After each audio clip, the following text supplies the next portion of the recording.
Tell us a little bit more about the turning point in your healing journey when you start to see the first rays of light, you know, through the darkness that you grappled with, you know, and what did that look like?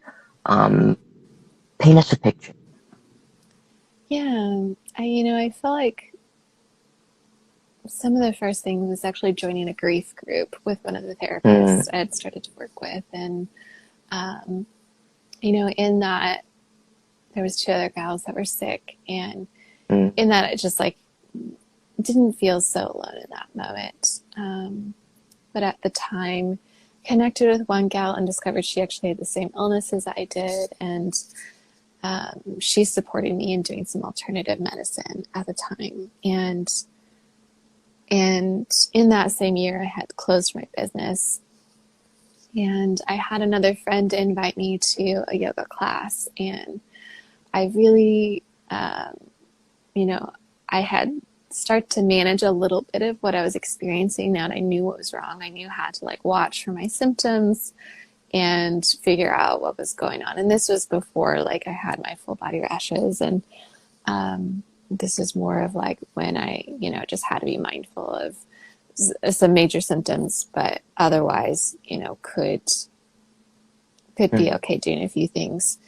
And so I had a friend invite me to her yoga class, and I hated yoga growing up. I really hated it. I was a dancer. I was like, where's the loud music? When are we going to start moving more quickly? This is so slow and still. And she invited me to her class, and it was a very spiritual experience. And I was like, oh, mm, this is not the yoga I like had experience with. And, mm, it was a very emotional tapping in moment and really listened to the wisdom of the body. And her class just kind of shifted everything for me. So I started going to regular yoga classes, which was like my 16-year-old self would have just dropped my jaw on the floor if I would have told you I went to yoga. mm, And it became the most accessible body movement I could have, because there's a lot of yoga where you can really adapt it to being on the floor most of the time, which is what I did a lot of, or in a chair, and really support your body in a way that, if it is struggling a lot, that it can be there. And so it was kind of like with that exposure, and having the support, that then I felt a really deep passion to actually go do yoga teacher training. And it was mm, completely absurd to do that while I was so sick. I couldn't stand up for very long at the time, maybe, 30 minutes before I had to go lay down. And, we were struggling financially with all the medical bills, from spending 6 months in doctor's offices. And I wasn't working anymore. mm, And to then say, okay, here's a couple $1,000 to go do yoga training.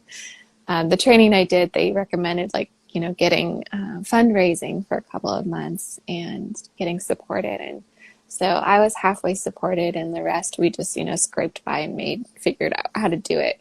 But I did my yoga teacher training, and that was a huge turning point for me to feel hope again and feel like, there's something I can still do. There's still something I mm, can connect with other people on, because when you're mm, sick, you're just so isolated. A lot of friends don't understand what you're going through.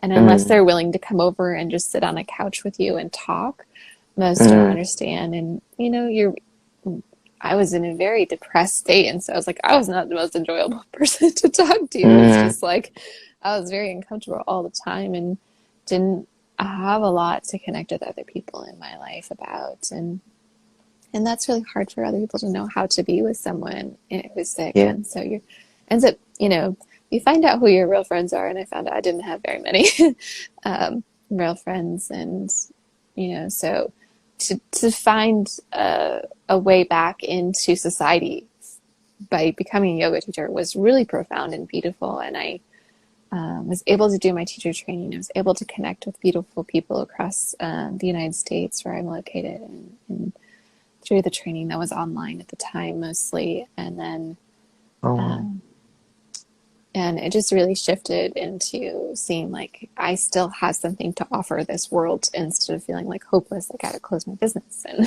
what do you do now with your life?